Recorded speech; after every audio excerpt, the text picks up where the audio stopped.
How is everybody doing? It's Stephen Williams, founder and president of the creditrepairshop.com, and I'm going to put together I'm going to talk about in this video dealing with collections and the next step. I don't see this talked about a lot is the garnishment process. If they've proven everything and now they're coming after you for your money, what are the alternative solutions that you can use?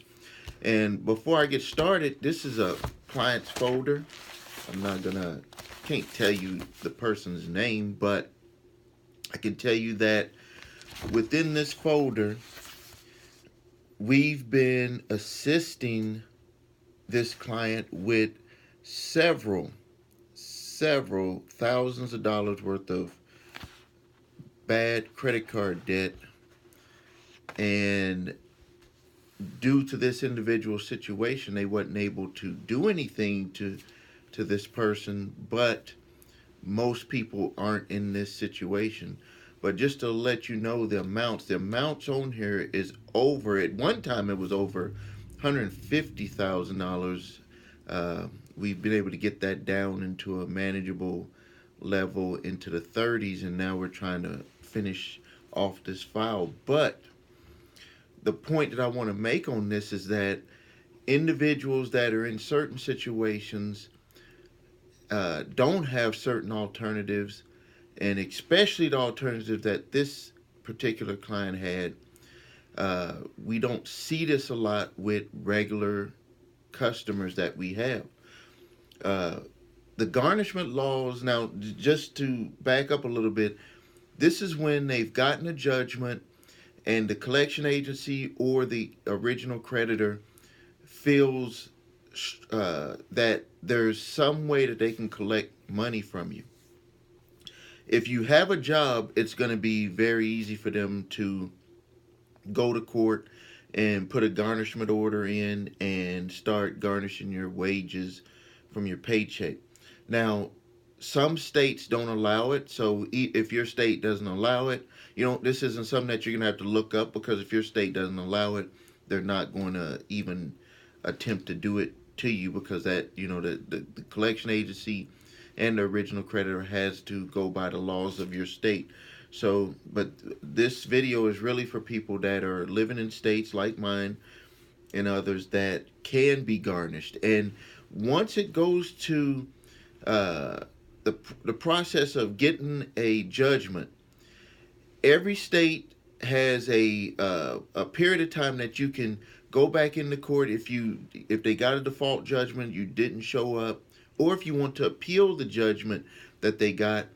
It's done the same way, but there's only a certain period of time. In my state of Wisconsin, you have 6 months to do it. So even if you didn't show up to court for a judgment, they got a default judgment, you have 6 months to go back into court and to argue your side to see if the judgment order should stand. So now let's move forward, and there is a judgment. You either wasn't able to do that, or you did it and you lost, or you didn't do it and this is way down the road, and they have this garnishment, and all of a sudden you had this debt collector uh, taking you to court to get a garnishment against your wages. The first thing that you need to do is you need to request, if they didn't provide it to you, what's called a garnishment worksheet from the collection agency's attorney, or from them. There's a worksheet, and most of your jobs will provide that worksheet. And most people, when I've looked at garnishments over the years, I've learned that probably only 1% of the people ever took the time to fill out the garnishment worksheet. And it's because the mindset of the individual that is being garnished is that, oh, here's somebody else that's coming to take my money. There's nothing that I can do. What are you going to do? Go get a lawyer when you don't even have the money to pay that bill that's coming after you? So people just start to get depressed, and they don't do anything about it, and they just start to rework their money the best that they can, and start paying the garnishment. Well, that is a mistake. You still have rights. You may have lost the the judgment side of it, but you still have rights on how much that they could take out of your paycheck, or if they could take anything at all. So now, so the first thing is to do the garnishment worksheet, and when you do the garnishment worksheet, if it's not within that packet that they give you, and it's usually only a few pages, so don't get scared, but if it's not within that packet that they give you, the next thing you need to do is look up the poverty guidelines for your state on garnishing wages.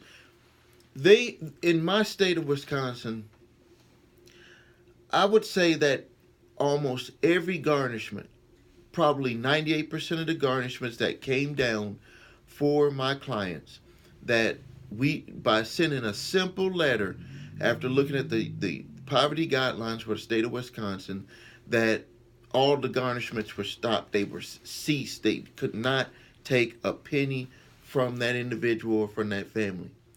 And so, but a lot of people don't even know about this.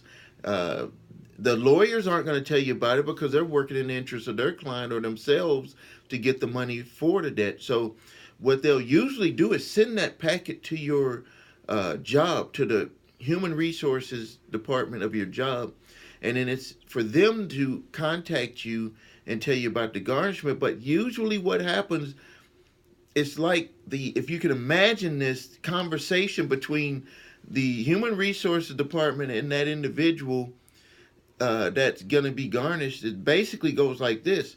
We got this garnishment order that's going to be starting in a couple of weeks for from this debt collector or this original creditor.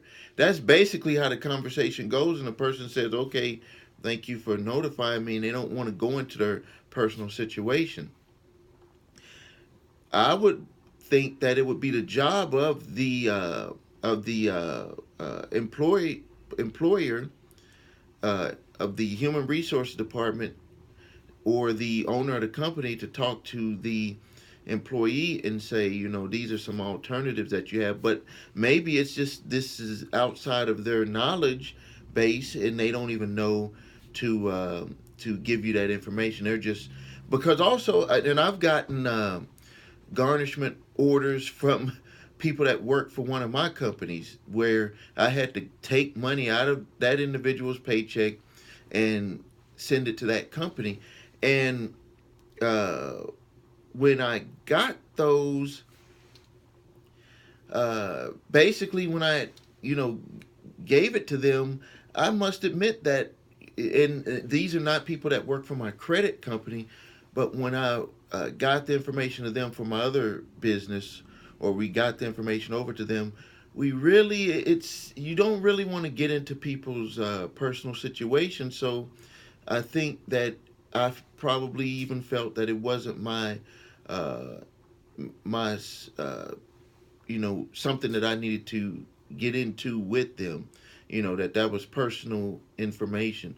On my credit business, if I was ever gotten anything, or someone even from other businesses asked me what they could do, then I would, you know, uh, tell them, you know, give them some information, or you know, tell them to go work with our other company to assist them with that.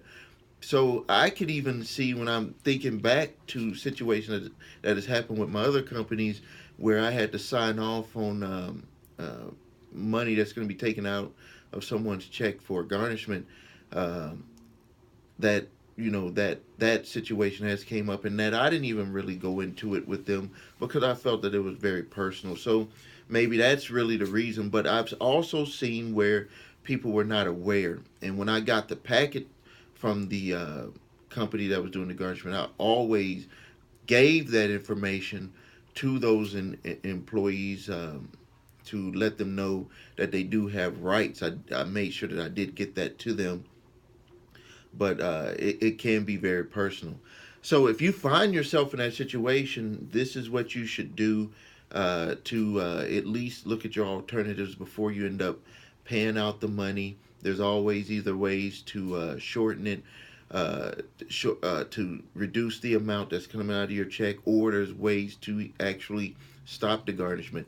If you find that you're within that poverty guideline where and this doesn't mean that you live in poverty. It just means that you don't make enough money according to the dependents that you have, that you cannot be garnished. That's all that says. And then all you have to do is just notify them of that. You don't have to say anything else other than the just writing a letter saying that you fall under the poverty guidelines.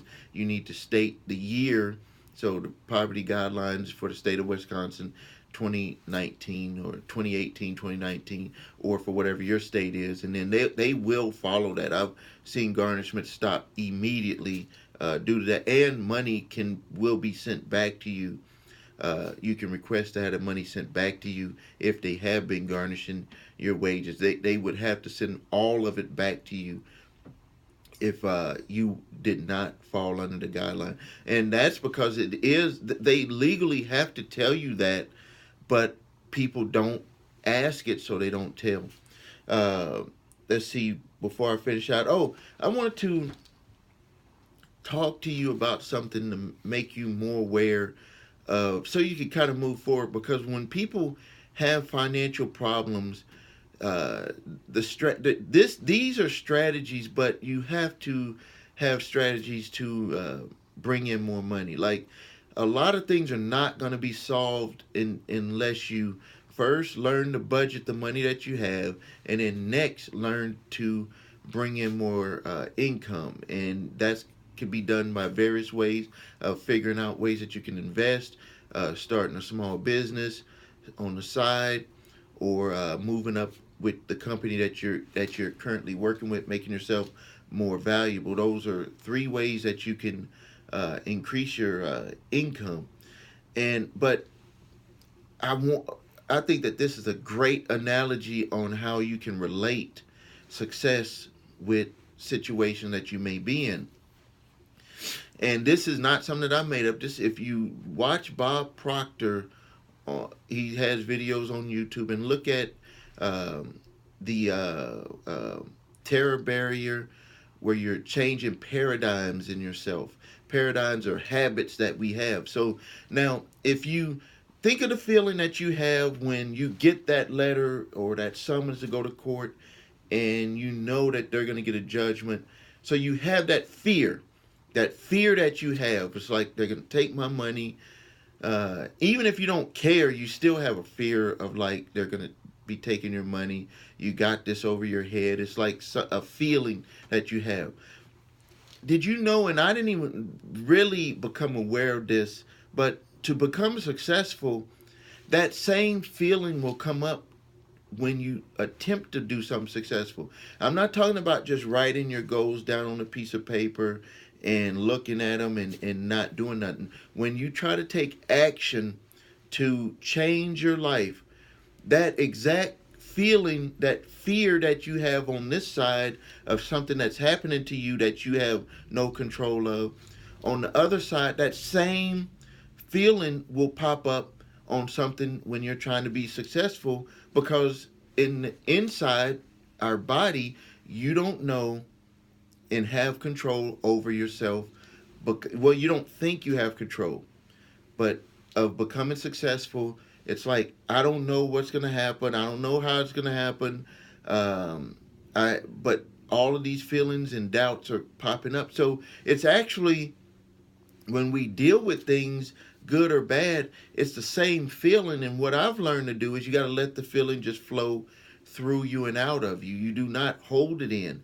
Don't get frustrated and hold that in. You need to release it and move forward. Release it and move forward. If you're dealing with debt, release it and move forward. Release it and move forward. If you're dealing with how you can increase your income, become more successful, save more money, get out of debt, release all of that. Don't think about being in debt. Don't think about owing people money. Release that. Let that go through. You know that that's there. Then you start looking at alternatives, and you don't have to know how the alternatives or that are out there are going to work out. You just have to keep moving forward towards the ultimate goal, the ultimate result. That's the way that I move forward in my life. That's what's gotten me the furthest.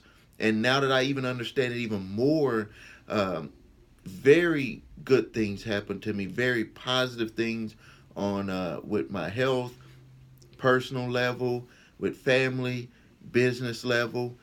So many opportunities come my way just by understanding and having that thinking of not holding things in and just moving forward. So if you need help with anything, comment below. Uh, and I do my best to answer those questions. And if you need help with your credit or debt, go to our website, thecreditrepairshop.com, www.thecreditrepairshop.com, or you can give us a call at 1-866-803-5781. Thank you.